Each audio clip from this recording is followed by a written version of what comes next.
Aujourd'hui, je vais dire toute la vérité, rien que la vérité, sur la vérité, justement. Mais qu'est-ce que la vérité? Ma foi, c'est une excellente question que Ponce Pilate posait déjà à Jésus-Christ d'ailleurs, et à laquelle ce dernier n'a pas eu la courtoisie de répondre, c'est malheureux, et je vais me permettre de ne pas l'imiter sur ce point. Ainsi donc, après avoir mis un peu d'ordre sur la notion de réalité dans le 20e grain de philo, je vais tâcher d'en faire autant dans ce 21e quant à la signification du terme ô combien galvaudé et mal compris de vérité. Non, ce n'est pas un gros mot, on peut et il faut parler de vérité. La vérité, c'est tout simple, c'est le caractère de ce qui est vrai. Voilà, merci, au revoir. Ouais, tu l'as déjà fait la dernière fois, et non, je ne poserai pas la question que tu veux que je pose. Mais qu'est-ce qui est vrai, me dis-tu? Voilà une excellente et bien meilleure question. Autrement dit, à quel genre de truc attribue-t-on la propriété d'être vrai, et qu'entendons-nous par là en le faisant? Eh bien, nous allons voir que c'est à la fois très simple et très compliqué. On attribue parfois cette propriété d'être vrai à des objets concrets, comme par exemple l'or de mon alliance, j'espère bien que c'est du vrai or et non pas du faux. Notez bien que, sauf subtilité particulière, faux désigne simplement la négation du vrai, ce qui n'est pas vrai. Ou ce tableau qui est bien évidemment un vrai Kandinsky, n'en déplaise à mon double maléfique. Je dis juste qu'il y a peu de chances de trouver un Kandinsky sur le bon coin. Après, t'as peut-être fait une super affaire. Mais quand j'attribue, disons, à une fleur la propriété d'être rouge, ou bien la propriété de ne pas être rouge. D'une part, cela apporte bien une information nouvelle sur la fleur, et d'autre part, en aucun cas, cela ne remet en cause le fait que c'est une fleur. Il y a simplement plusieurs types de fleurs, des fleurs rouges et des fleurs non rouges. Or, l'attribution à des objets concrets des propriétés d'être vrai ou d'être faux, c'est-à-dire de ne pas être vrai, est très différente à cet égard. Les fleurs vraies et les fleurs fausses ne sont pas différents types de fleurs, pas plus que l'or vrai et l'or faux ne sont différents types d'or. Une fleur fausse ou de l'or faux, c'est juste pas une fleur et pas de l'or. Tandis qu'une vraie fleur et du vrai or, et bien en fait c'est juste une fleur et de l'or. Dire que ces choses sont vraies, ça ne les caractérise pas, ça n'apporte aucune information supplémentaire à leur sujet. Ainsi, il y a quelque chose de curieusement trivial et redondant dans cet usage du terme vrai, comme s'il ne signifiait rien en fait. Mais je veux dire que cet usage-là est plutôt douteux, et si je commence par l'évoquer, c'est justement pour l'écarter. Quand on parle de vrai et de faux en philosophie et en logique, ce n'est justement pas pour l'appliquer de cette façon à des objets concrets. Le vrai et le faux relèvent avant tout du langage, on peut l'attribuer typiquement à des phrases déclaratives. Il y a des phrases vraies comme « j'ai deux mains » et des phrases fausses comme « j'ai deux têtes ». Et on voit bien que c'est différent du cas de l'or faux, en ceci qu'une phrase fausse est tout autant une phrase qu'une phrase vraie. Et dire d'une certaine phrase que c'est une phrase vraie apporte bien une information supplémentaire par rapport à dire simplement que c'est une phrase. Ce sont des bons signes du fait que vrai et faux sont là utilisés d'une façon plus pertinente. Alors, précision importante, plutôt que de phrases, les logiciens et les philosophes parleront de propositions. Une proposition, c'est en gros la signification que l'on peut abstraire à partir d'une phrase ou d'une formule d'un langage quel qu'il soit. Par exemple, la phrase en français 2 et 2 font 4 ou son équivalent en anglais, en coréen ou en elfique, mais aussi la formule 2 plus 2 égale 4 en décimale ou 1 0 plus 1 0 égale 1 0 0 en binaire. Toutes ces phrases et formules sont différentes, mais il semble raisonnable de penser qu'elles expriment toutes la même chose, c'est-à-dire la même proposition. Alors savoir comment cette signification est abstraite à partir de ces simples suites de sons ou d'impressions visuelles, c'est un problème abyssal, aussi fascinant que décourageant, et je vais le laisser de côté pour aujourd'hui. Admettons simplement qu'il y a des propositions, et je me contenterai de souligner que supposer cela semble être une condition de possibilité de la communication, voire du langage lui-même, puisque le nier reviendrait à nier que nous exprimions quoi que ce soit par les sons qui sortent de nos bouches, et que c'est tout de même assez radical, et d'autant plus difficile à soutenir et argumenter que cela semble détruire le moyen par lequel nous soutenons et argumentons quoi que ce soit. Et je m'excuse pour le nœud que je viens peut-être vous faire au cerveau, bref, passons. Admettons donc qu'il y a des propositions exprimées par les formules de nos diverses langues et langages, et l'on peut du coup répondre à la première question que je posais, à savoir à quel genre de truc attribue-t-on la propriété d'être vrai ou d'être faux. Eh bien c'est d'abord et avant tout aux propositions. Le vrai et le faux sont des notions logiques, des notions qui relèvent du langage.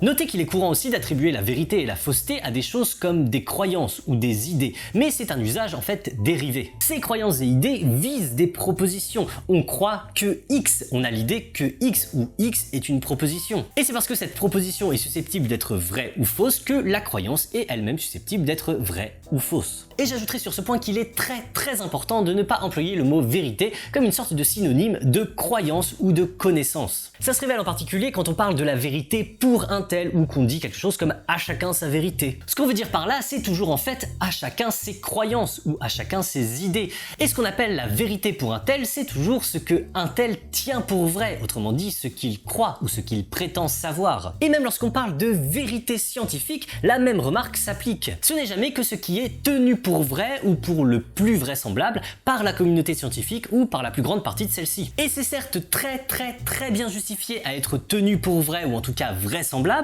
mais il faut bien noter que tenir pour vrai ou être justifié à tenir pour vrai ou vraisemblable ou encore même être certain que c'est vrai, tout ça ce sont des notions psychologiques et épistémologiques, c'est-à-dire qu'elles renvoient à l'ordre de la pensée et de la connaissance. Et s'il y a une chose que je voudrais que vous reteniez de cette vidéo, c'est qu'à strictement parler, la vérité n'est justement pas une notion de cet ordre-là. La vérité est, comme je l'ai déjà dit, une notion d'ordre logique qui relève du langage. Et nous allons voir plus exactement qu'elle relève du rapport du langage à la réalité. Donc si j'étais un peu snob, je pourrais dire que c'est une notion logico-ontologique. Mais j'avoue que c'est pas un mot que j'utilise tous les jours. Bref, parler de vérité comme un synonyme de croyance ou de connaissance, c'est fondamentalement impropre. Donc même l'expression vérité scientifique ne devrait pas être employée sans précaution. On peut aussi dire que t'as ta vérité et puis j'ai la mienne et chacun fait comme il veut et respectons nos différences. Oui bien sûr, et tu peux aussi appeler ton hamster vérité si ça te fait plaisir, mais je pense que ce n'est pas l'usage le plus légitime du terme et je vais essayer d'expliquer pourquoi. D'abord c'est pas un hamster, c'est une gerbille s'il te plaît. Considérez les 3 thèses suivantes qui me semblent plutôt raisonnables. Premièrement, il y a une réalité. Voilà. Donc une réalité au sens où j'en parlais dans cet épisode, et on a vu que c'est une thèse vraiment minimale, au sens où le nier revient à embrasser le solipsisme le plus radical selon lequel rien n'existe en dehors de mes seules expériences présentes, pas même quelque chose qui produit ces expériences. Elles surgissent là spontanément et c'est quand même étonnant à quel point elles sont plutôt ordonnées en général. Bref, il est quand même difficile de nier sérieusement le réalisme métaphysique. Je veux bien t'accorder ce point, même si en tant que double maléfique je doute un peu de ma propre réalité. Deuxièmement, nous avons des langages qui permettent d'exprimer toutes sortes de propositions, et je pense aussi bien aux langues naturelles qu'au langage formel. Et comme je disais plus haut, ça me semble difficile de nier ce point puisqu'on ne peut le faire qu'en exprimant des propositions dans un langage, justement. La seule critique cohérente de cette thèse exigerait de se taire finalement, et c'est assez peu convaincant. Je sais pas, je vais essayer. Non, c'est vrai que c'est pas convaincant. Troisièmement, certaines expressions de nos langages réfèrent, ou au moins sont censées référer, à certains aspects de la réalité. Ça n'a rien d'étonnant dans la mesure où nous construisons nos langages en étant en interaction avec cette réalité, justement. Par exemple, j'ai certaines sensations visuelles et tactiles que j'estime causées par un truc qui serait donc réel, et pour moi, l'expression « le monstre vert » est censée avoir un certain lien avec ce truc réel, qui est sans doute en fait un assemblage de choses extraordinairement complexes, mais peu importe. Le fait est que j'estime que cette expression du langage renvoie à un certain aspect de la réalité, même si je ne sais pas exactement ce que c'est en soi, certes. Prenons encore un autre exemple très différent dont j'aime beaucoup me servir. On peut considérer les plans de métro comme une forme de langage très simple. Dans ce langage, chaque point réfère à un lieu, une station de métro, et le trait qui lie ces points est un symbole qui réfère à un certain type de relation entre ces lieux, en l'occurrence en gros au fait d'être reliés par une voie ferroviaire. Et c'est tout, vous le comprenez très bien en le lisant, pas besoin de percer les mystères de la réalité pour déchiffrer un plan de métro. Et il n'y a rien de plus extraordinaire que ça dans cette thèse selon laquelle certaines expressions de nos langages réfèrent à certains aspects de la réalité. Vous voyez, c'est tout simple. Autrement dit, les plans de métro parlent du métro. Waouh! Nier cette thèse serait là encore extrêmement radical puisque c'est supposer a priori que le réel est absolument indicible et que nous ne cherchons pas, ou en tout cas que nous ne devrions pas chercher à nous y référer de quelque façon que ce soit. Je ne doute pas que l'on puisse écrire quelques pages enthousiasmantes sur ce thème. Ô langage impuissant à saisir l'être dans son ineffable singularité. C'est le genre de posture qui donne un air profond mais qui n'a finalement qu'un intérêt limité et me semble bien difficile à justifier rationnellement. Déjà, c'est bien sûr un homme de paille que d'exiger du langage qu'il saisisse parfaitement la réalité. Il est clair qu'aucun langage ne peut satisfaire cette exigence exorbitante, mais ce n'est pas pour autant qu'on ne peut pas parler de la réalité. Certes, nos langages sont largement approximatifs et presque tous les termes ont des frontières floues et imprécises, mais ça ne devrait pas nous empêcher de considérer que telle ou telle expression du langage peut référer de façon approximative, floue, imprécise, à à tel ou tel aspect de la réalité. Encore une fois, ça ne vous paraît pas si sorcier quand vous lisez un plan de métro. On se passe fort bien d'une démonstration apodictique de la réalité en soi de Châtelet Les Halles. Au fond, c'est difficile à justifier absolument, mais il semble que ce soit bien de cette façon-là que nous concevons le langage. C'est comme ça que je parle du monstre vert, Je pense qu'il y a quelque chose qui cause mes expériences, un truc réel donc, et je considère que l'expression le monstre vert renvoie à ce truc réel dont les limites sont floues et imprécises en effet, mais peu importe. Tu es un peu flou et je n'ai pas accès à ta réalité en soi, mais je t'aime bien quand même, tu sais. Non mais c'est bon, tu peux appeler monstre vert ce bout de la réalité, j'ai pas d'objection.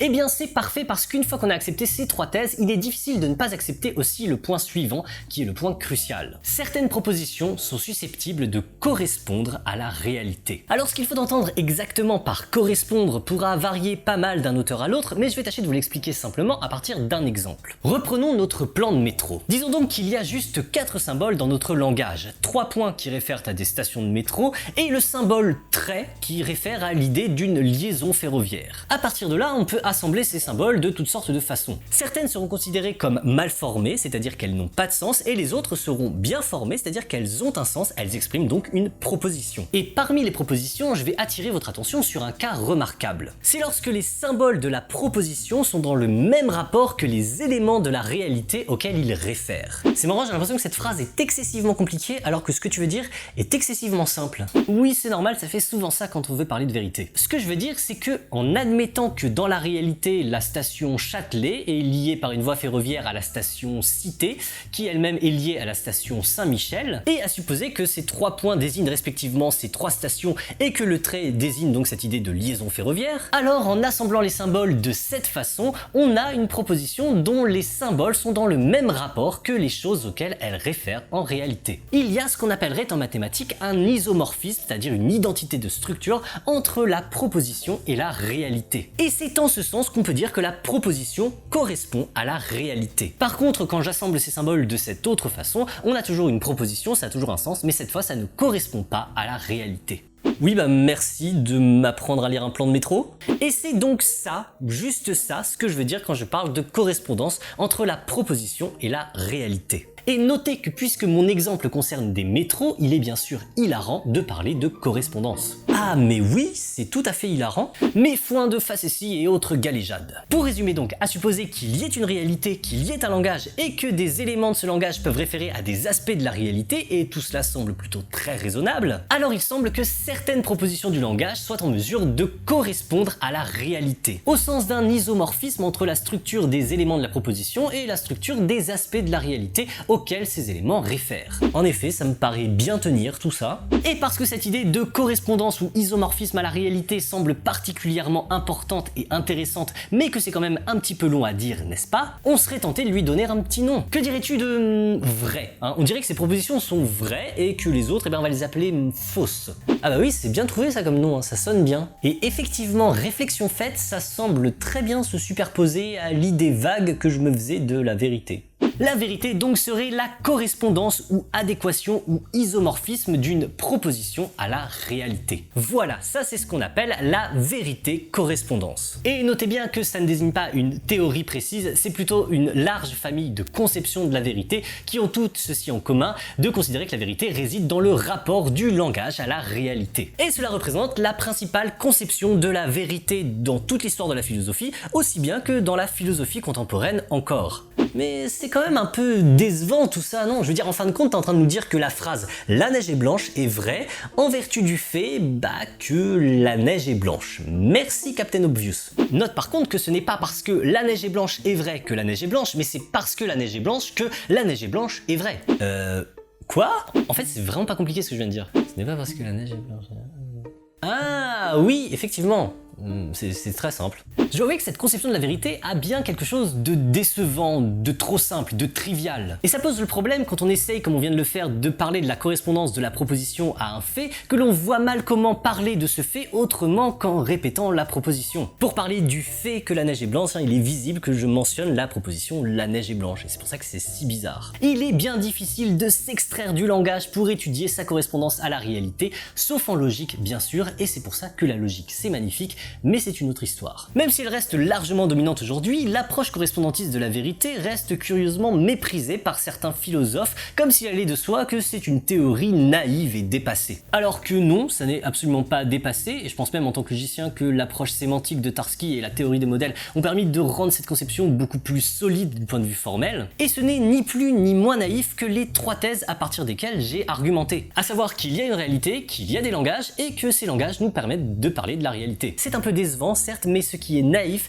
n'est pas forcément faux, c'est même souvent le signe que c'est plutôt raisonnable en fait. Et il faut se méfier de la séduction, du paradoxe et du mépris du sens commun en philosophie. Je peux comprendre la fascination qu'exercent les thèses radicales comme refuser qu'il y ait une réalité ou que le langage nous permette d'en parler. Cela donne facilement l'impression d'une position élevée et profonde, mais en fin de compte, en les soutenant, vous vous condamnez surtout à refuser a priori toute discussion. Ceci dit, c'est pas bête d'avoir une théorie selon laquelle il est impossible de discuter, ça permet de jamais avoir tort. Petite note, il faut sans doute réserver un traitement spécial à l'idée de vérité en ce qui concerne les propositions des mathématiques ou de la logique, et plus généralement pour tout ce qui est formel ou méta. Et c'est là que l'idée d'une notion de vérité basée sur un critère de cohérence plutôt que de correspondance, par exemple, pourrait être pertinente. Ou bien on peut renoncer tout à fait à parler de vérité et préférer un autre terme, comme valide par exemple, après tout, peu importe. Mais en dehors de cela, pour toutes les propositions qui donc touchent à des faits, il me semble raisonnable de donner au mot vrai son sens de vérité-correspondance. Une proposition de ce genre est vraie si et seulement si ce qu'elle dit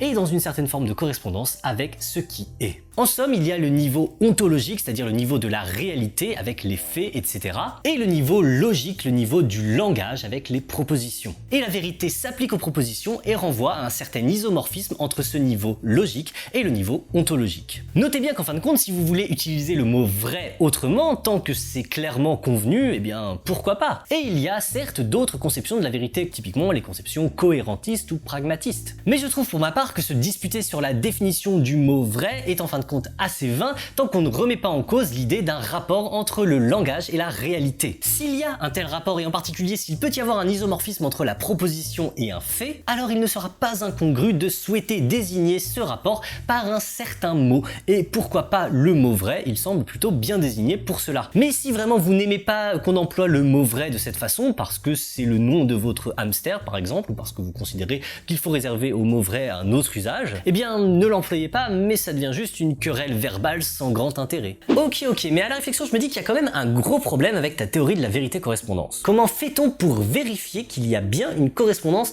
entre la proposition et la réalité? Je suis sûr que tu n'y avais pas pensé, parce qu'en fait on n'a pas accès à la réalité en soi. Je veux dire, même pour le cas du métro par exemple, je n'ai pas accès à la station de métro en soi. Tout ce que j'ai, c'est des perceptions de métro. Du coup, je peux jamais être sûr que le plan correspond vraiment à la réalité réelle de la réalité en soi. Et donc ta notion de vérité-correspondance, elle est toute pourrie.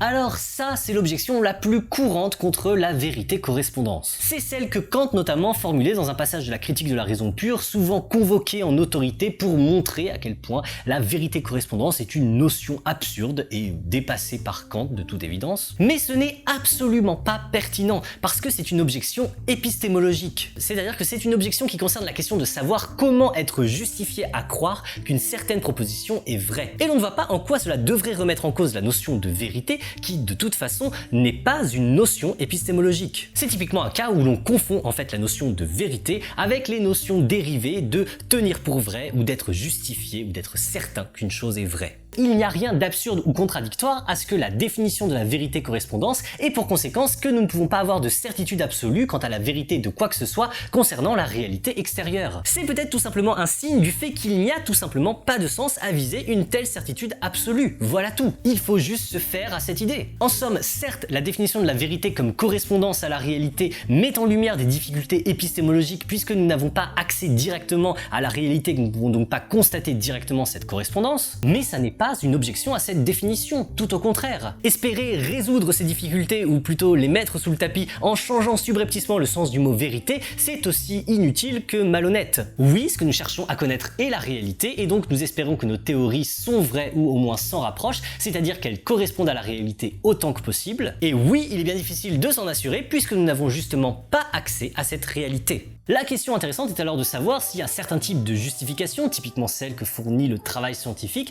nous permet permet de garantir mieux que d'autres que les propositions que l'on considère sont vraies ou plus vraisemblables que les autres. Tout cela, ce sont des questions épistémologiques et qui ne relèvent plus de la notion de vérité seulement. Et ce sont d'excellentes questions qui nous mènent tout droit à un sujet dont j'ai déjà parlé et que je compléterai bientôt d'un prochain épisode, c'est le sujet du réalisme scientifique. Mais ce sera donc pour une prochaine fois. Merci d'avoir regardé cette vidéo qui a finalement été beaucoup plus longue que ce que j'avais prévu, mais c'est un peu une habitude. Vous pourrez retrouver sur mon blog quelques textes classiques autour de ces sujets, notamment ce texte de Kant, ainsi que des liens vers des articles sur différentes conceptions et théories de la vérité. Je remercie du fond du cœur tous les tipeurs et toutes les tipeuses pour leurs dons qui sont ma principale source de rémunération et sans qui je ne pourrais pas nourrir le monstre vert ni faire toutes ces vidéos. N'hésitez pas à en faire de même si vous voulez soutenir la chaîne. On se retrouve très bientôt pour une nouvelle vidéo. En attendant, portez-vous bien et je vous invite à méditer sur les plans de métro.